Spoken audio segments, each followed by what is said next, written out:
નમસ્તે ખેડૂત મિત્રો. ખેડૂત માહિતી કેન્દ્ર ચેનલમાં આપનું હાર્દિક સ્વાગત છે. ખેડૂત મિત્રો, આજે આપણે જોવાના છે અંબાલાલ પટેલની ભારે આગાહી. હવામાન નિષ્ણાત અંબાલાલ પટેલે ફરી એકવાર વરસાદની આગાહી કરી છે. તેઓએ આગાહી જણાવ્યું છે કે આગામી 17 થી 19 તારીખ સુધીમાં રાજ્યના મોટાભાગના વિસ્તારોમાં ભારેથી અતિભારે વરસાદ થવાની શક્યતા છે. જો કે દેશના મધ્ય ભાગમાં વરસાદનું જે લો પ્રેશર બનવું જોઈએ તે બન્યું નથી, જેના કારણે વરસાદી સિસ્ટમ નબળી પડતી દેખાઈ રહી છે. ઉલ્લેખનીય છે કે બિહારમાં ભારે વરસાદને કારણે ઠેર ઠેર તબાહી મચી રહી છે. ખેડૂતોને મોટી ચેતવણી. જો તમે પણ ખેડૂત છો તો આ સમાચાર તમારા માટે ખૂબ જરૂરી છે. સરકાર તરફથી ખેડૂતોને સલાહ આપવામાં આવી રહી છે કે સોશિયલ મીડિયા પર વાયરલ થઈ રહેલા મેસેજથી સાવધાન રહેજો. જો ખેડૂત ભાઈઓએ તે ફાઇલને ડાઉનલોડ કરી છે તો તેઓ સ્કેમનો શિકાર થઈ શકે છે. સરકારે પીએમ કિસાન યોજનાનો લાભ લેતા ખેડૂતોને ચેતવણી આપી છે. સોશિયલ મીડિયા પર એક મેસેજ એવો વાયરલ થઈ રહ્યો છે કે જેમાં પીએમ કિસાન સન્માન નિધિ યોજના સાથે સંબંધિત એપ ડાઉનલોડ કરવાની રહી છે અથવા ઇન્સ્ટોલ કરવા માટે કહેવામાં આવી રહી છે. સરકારે ખેડૂતોને આવા પ્રકારના નકલી મેસેજથી સાવધાન રહેવાનું પણ કહ્યું છે. ગુજરાતમાં નવો વાયરસ. ચાંદીપુરા વાયરસનો ચેપ ગુજરાત અને રાજસ્થાનના સરહદી વિસ્તારોમાં ફેલાઈ રહ્યો છે. ગુજરાતના સાબરકાંઠા જિલ્લામાં હિંમતનગરમાં ચાંદીપુરા વાયરસના ચેપને કારણે 4 બાળકોના મોત થયા છે. જોકે હજુ સુધી વાયરસની પુષ્ટિ થઈ નથી. જે બાળકો ગંભીર રીતે બીમાર છે, બંને બાળકો હિંમતનગરની સિવિલ હોસ્પિટલમાં સારવાર હેઠળ છે. ચાંદીપુરા વાયરસમાં તાવ હોય છે, જેના લક્ષણો ફૂલ જેવા હોય છે, જેના કારણે મગજમાં સોજો આવે છે. આ વાયરસ મચ્છર, માખીઓ અને જંતુઓ દ્વારા ફેલાઈ રહ્યો છે. ખેડૂતો માટે મોટી જાહેરાત.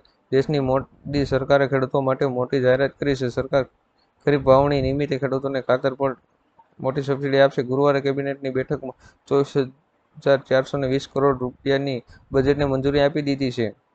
સરકારનું કહેવું છે કે ખેડૂતો દ્વારા ઉપયોગમાં લેવાતું મુખ્ય ડીએપી ખાતર 1350 રૂપિયા પ્રતિ ક્વિન્ટલના ભાવે મળતું રહેશે. 1 એપ્રિલથી 30 સપ્ટેમ્બર સુધી પીએનકે ખાતરો પર સબસિડી ઘટાડવાનો કોઈ ઉલ્લેખ નથી. જ્યારે હાલમાં ગુજરાત સરકાર દ્વારા પણ ખેડૂતોને યુરિયા ખાતર પર 50% સબસિડી આપવામાં આવી રહી છે તેવી જાહેરાત પણ કરવામાં આવી રહી છે. ખેડૂતોને 8,000નો હપ્તો. આગામી કેન્દ્રીય બજેટ 2024માં ખેડૂતો માટે મોટી રાહતની આશા જાગી છે.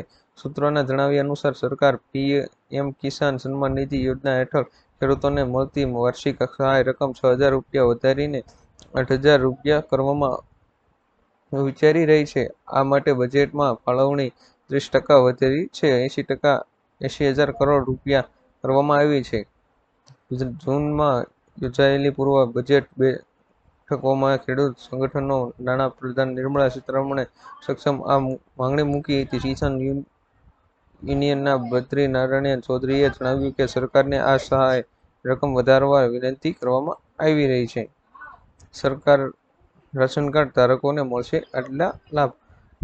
સીએમ ભૂપેન્દ્ર પટેલ મોટી જાહેરાત કરતા કહ્યું છે કે એનએફએસએ ના રેશન કાર્ડ ધારકો કે જેમને ગુજરાત સરકાર દ્વારા રેગ્યુલર અને મફત અનાજ મળે છે તેવા તમામ રાશન કાર્ડ ધારકોને પીએમજેવાય યોજના હેઠળ આવરી લેવામાં આવશે.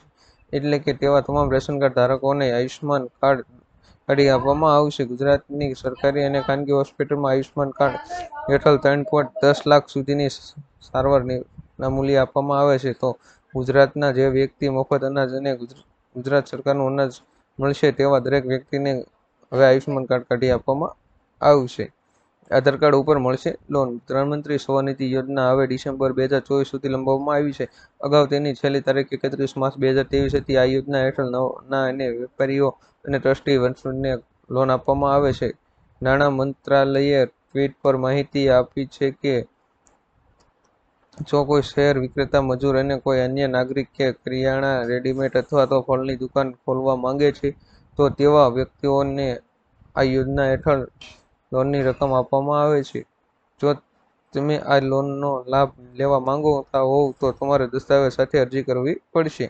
ઘરઘંટી સહાય યોજના. ગુજરાત સરકાર દ્વારા માનવ કલ્યાણ યોજના અંતર્ગત વિવિધ રોજગારીલક્ષી યોજનાઓ અમલમાં મૂકવામાં આવી રહી છે. જેમાં ઘરઘંટી સહાય યોજનાનો મુખ્ય ઉદ્દેશ્ય ગુજરાતમાં સ્વરોજગારને પ્રોત્સાહન આપવાનો છે.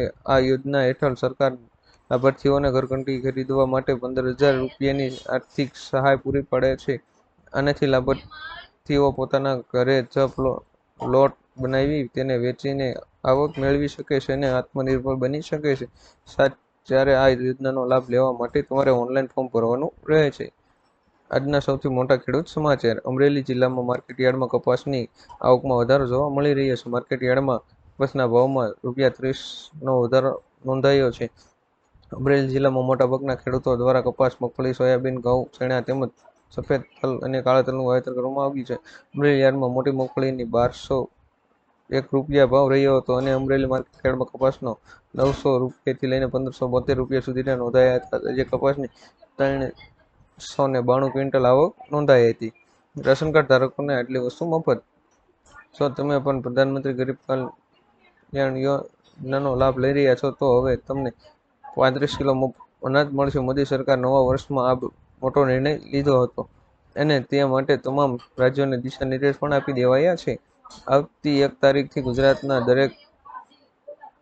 ગુજરાત રાજ્યના અંદાજે 80 કરોડથી વધુ લોકોને મફત અનાજની સુવિધા મળશે. મહત્વની વાત તો એ છે કે તમને આખું વર્ષ ફ્રીમાં અનાજનો ફાયદો મળશે. આવો તમને જણાવી દઈએ કે કોને 35 કિલો ફ્રી અનાજ મળશે. મિત્રો, સરકાર તરફથી મળતી માહિતી અનુસાર NFSA અંતર્ગત પ્રાથમિકતાવાળા પરિવારોને પ્રતિ વ્યક્તિ અને પ્રતિ મહિનો ફ્રી અનાજનો લાભ મળશે. સરકાર દ્વારા જાણકારી અપાઈ રહી છે કે 5 કિલો મફત અનાજ મળશે. અંત્યોદય અન્ન યોજના અંતર્ગત આ પરિવારને 35 કિલો પ્રતિ પરિવાર દર મહિને મફત અનાજ મળશે. જે તમામ રેશન કાર્ડ ધારકો પોતાના ગામની રાશનની દુકાને જઈને પોતાનું રાશન લઈ શકે છે. ખેડૂત મિત્રો, અવનવો વિડીયો જોવા માટે અમારી ચેનલ ખેડૂત માહિતી કેન્દ્ર ચેનલને સબસ્ક્રાઇબ કરો, શેર કરો અને લાઇક કરો કે આપ સુધી મારા અવનવો વિડીયો પહોંચતા રહે.